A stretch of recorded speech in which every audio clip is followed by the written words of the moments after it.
Hello and welcome to the Week 5 edition of the Wilkes Journal-Patriot's High School Football Rundown. I'm Assistant Sports Editor Brandon Marie. I'm Sports Editor Zach Colburn. And we're here to break down each of the Wilkes County High School football games from Week 5. Zach and I were both on hand to see West Wilkes pull out a thriller in Millers Creek on Friday night.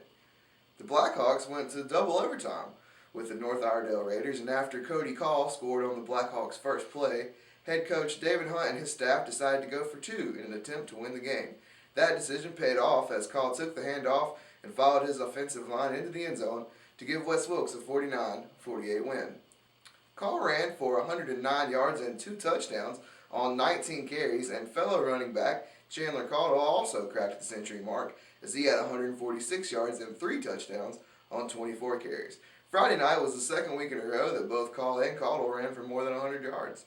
Alex Ortiz also had a solid game for the Blackhawks as he racked up 68 all-purpose yards and a fourth-quarter touchdown. I caught up with Cody and Coach Hunt after the game.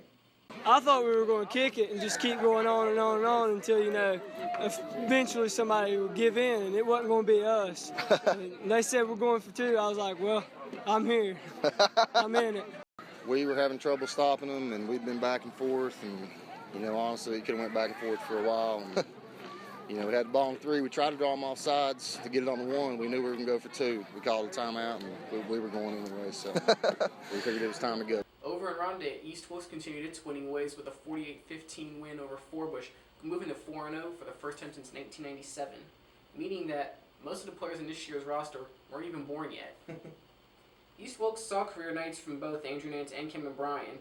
Nance racked up a personal best 4 touchdowns and 191 yards, while Bryan had 126 yards and 2 touchdowns on 21 carries. Quarterback Chris Ward ran for 44 yards and a touchdown, in addition to throwing for 61 yards. The Cardinals picked up 547 yards on Friday and are averaging nearly 400 yards of offense per game this year. Defensively, the Cardinals allowed just 63 yards rushing and 0 passing yards, marking the first time East Wilkes has held an opponent under 100 yards of offense since 2010. Head coach J.K. Atkins, now in his 4th season, said after the game that Friday was the best all-around performance of his tenure there. And up in Newland, Avery and North Wilkes squared off in a battle of Vikings, and Avery came away with a 31-14 win. For the second consecutive week, North Wilkes got off to a slow start and just couldn't build up enough momentum to dig themselves out of the early hole. Avery jumped out to a 10-0 lead before Jarrett Grimes put North Wilkes on the board with a 3-yard touchdown run.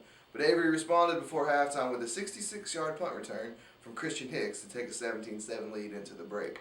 Grimes scored again in the third quarter to draw the Vikings back within 3 points, but Avery closed the game out with 2 more scores. For the night, Grimes ran for 96 yards on 26 carries, and Dylan Bogus ran for 51 yards in addition to throwing for 47. With Week 5 now in the books, Wilkes County teams are combined 11-5 on the season. Last season, all 4 schools combined to win just 9 games, and 6 of those were inter-county games.